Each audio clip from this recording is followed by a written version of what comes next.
So it's really nice to be able to invite Glenn and Rob from the University of Derby here.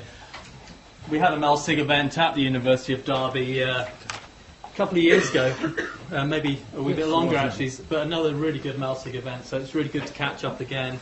So over to you. Yeah, thanks. Hi everyone. We're going to share with you today some of the things that we found. We've been using the Peertopeer lecture capture system to allow students to give peer-to-peer feedback within their fashion studio, because they're fashion students. So we're from the University of Derby. My name's Rob Higson. I'm a media advisor. I work in the Technology Enhanced Learning team.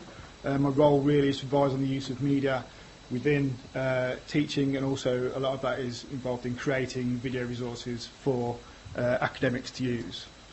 Yeah, my name's Glenn McGarry. I'm a learning technology developer. I have a specialism in media, and as such have been heavily involved in rolling out video and audio kind of based technologies. And as such, I work in the same team as Rob, and there's quite a lot of overlap in our roles and our activities. Just to note, we were supposed to have a couple more colleagues with us today. I'm actually standing in for Charlie today. Charlie has taken up a new role, NTU, Nottingham, as the Senior Digital Practice Advisor, but he was very heavily involved in this project as well, so obviously we just wanted to make sure he was appropriately credited. And of course, Andre Cott is the Senior Lecturer in Fashion. Unfortunately, she couldn't make it today either. I believe she got teaching commitments. But this this project was one with Anne's level 4 students, so her first year fashion and textile students. So just to give you a bit of background to this, we're going to talk about the peer-to-peer part today, but that was part of a wider media enhanced feedback pilot where we were looking at using different technologies to do more audio and visual forms of feedback. And that work came from work we've been doing for the last couple of years with Anne, where she's been giving feedback to students by using an iPad to capture video based on their garments. So she would use the iPad and look at scenes and things like that and homework, and then deliver video feedback to the students. And the workflow that we created for that and the refinements that we made, we've just extended it to include students. So within the feedback, the other parts that we've been looking at are tutor to cohort delivery and also tutor to individual student. As I say, we're just going to concentrate on the peer-to-peer stuff today. So the aims of the student-to-student peer feedback was that we wanted to be able to, or Anne wanted to be able to embed good practice within those students and start getting used to giving and receiving constructive feedback, because they work in a medium where that is a critical part, or will be a critical part of their daily job. And we've certainly got a drive at Derby to embed employability within all of our teaching. So this kind of thing is going to add into that. So we used institutional systems that we have available. We had to do that for a number of reasons. We're certainly expected to make things scalable. So using institutional systems allows us to create a kind of equitable situation where we can scale up things if the resources are there. There's a number of benefits to that. The services have been through our data protection and governance policies with IT, so we don't need to worry about where data is being stored, because that work's already been done. So we're just using the work that IT have already put in.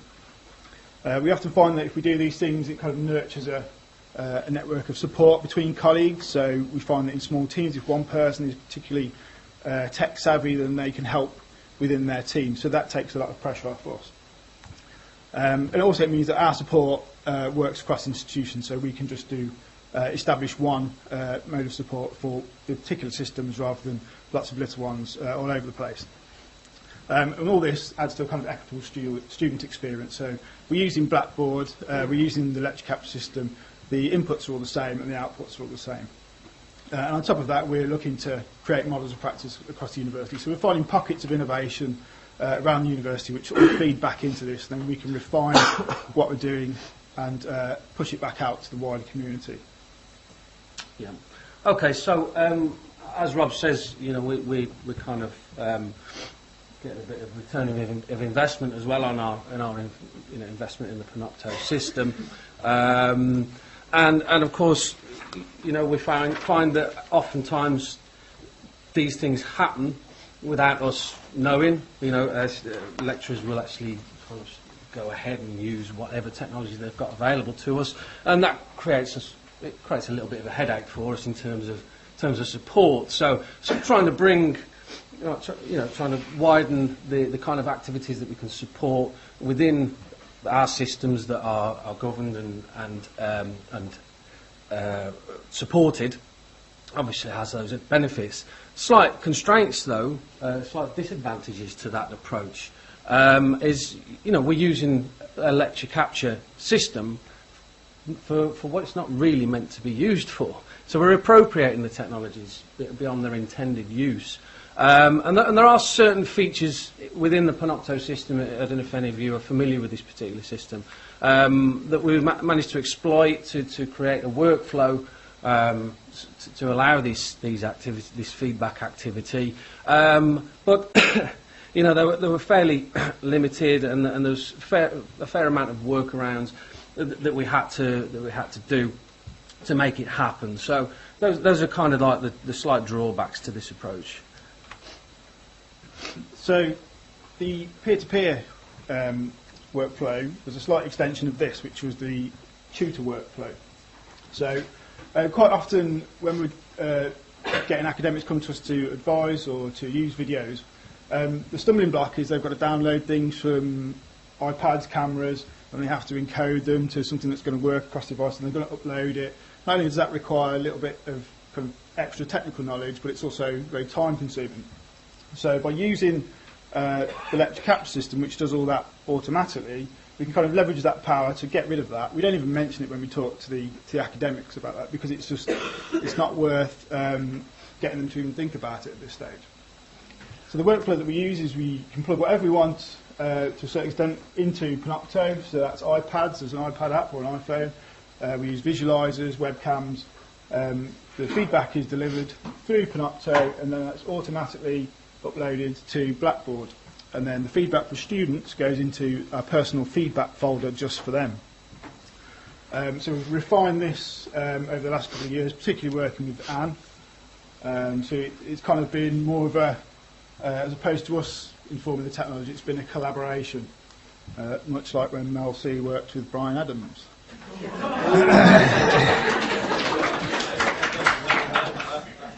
I've been working on that all morning.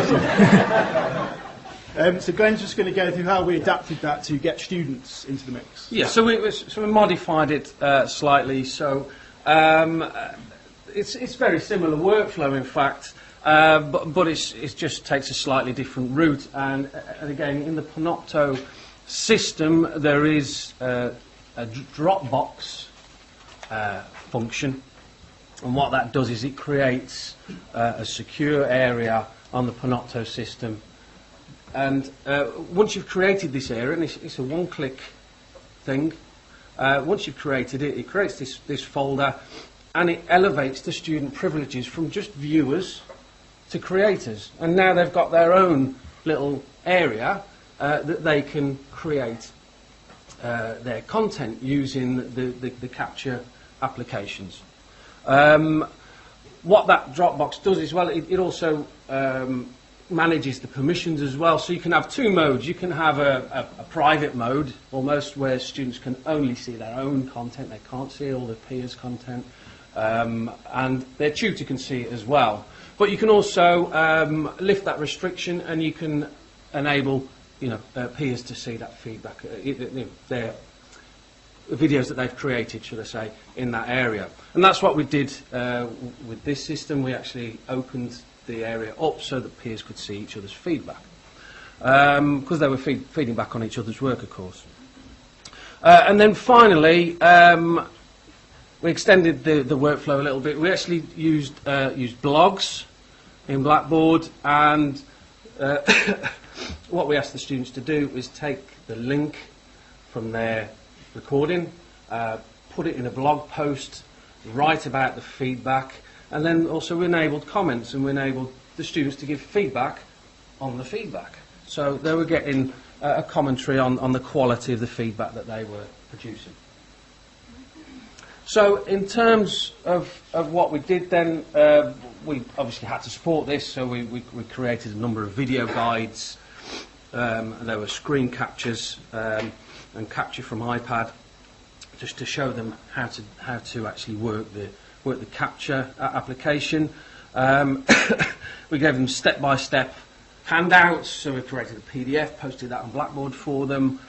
And we actually had some face-to-face sessions as well, so we gave them some tips and hints on why feedback was important and what it is, and the importance of acting professionally when you give feedback. And as Rob said before, I mean, I've got some quite experience of this in this. My wife is actually a fashion designer, you know, and I know in that industry, feedback is absolutely key. You know, feedback is given at every stage of the process, from, you know, a design concept through to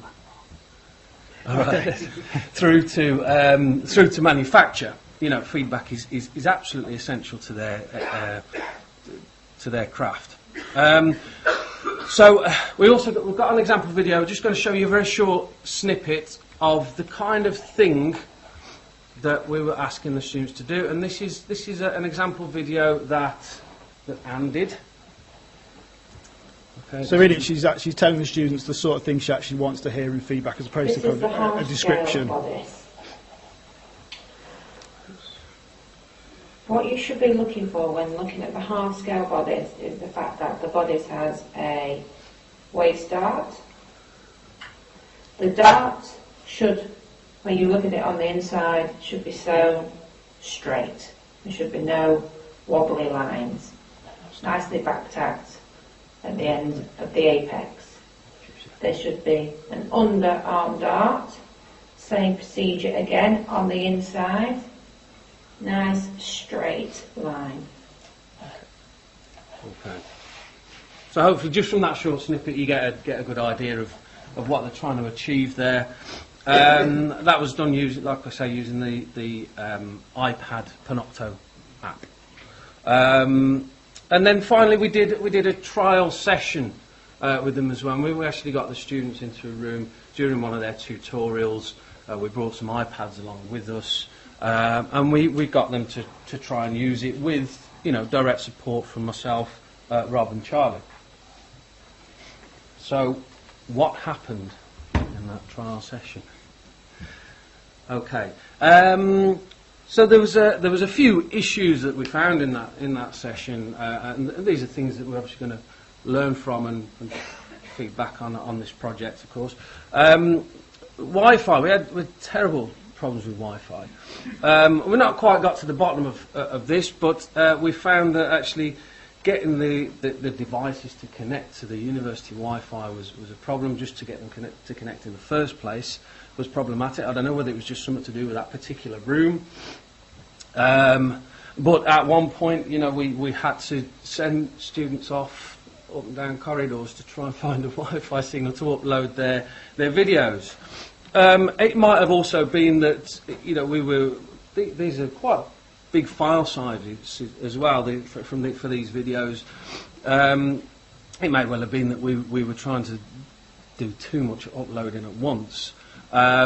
Those issues have kind of been a little bit more resolved as we've gone on, because I think the students are staggering their kind of workload. They're not all trying to upload at once. So that was an issue. So that's something we learned. Okay. Next time we do this, we'll probably stagger the sessions a little bit more. The students' understanding of the process. There were, I believe, about 8 students who eventually just didn't participate. Unfortunately, they just kind of, unfortunately, just lacked a little bit of technical knowledge, a bit of savvy and experience with creating these kind of things. So unfortunately, you know, we didn't have full participation. Access to the devices. The Panopto application can only capture on iOS, so on Apple devices. That was a problem. We brought as many devices as we could, but it was actually stated in the support materials, which highlighted another issue, that the students didn't actually really read the support materials that we'd created. So it kind of highlighted the point, really, that these workflows, they really need to be quite intuitive, and I'm not so sure, again, because we was appropriating the technology, I'm not so sure how intuitive it actually was, despite our efforts. So, setup issues, we had a couple of setup issues, and these were our fault. We set up the wrong type of blog for a while. We set up a course blog rather than a personal blog, or was it the other way around? There you go, to illustrate the point. That was Charlie's fault. Oh, he's not here, so I can blame him.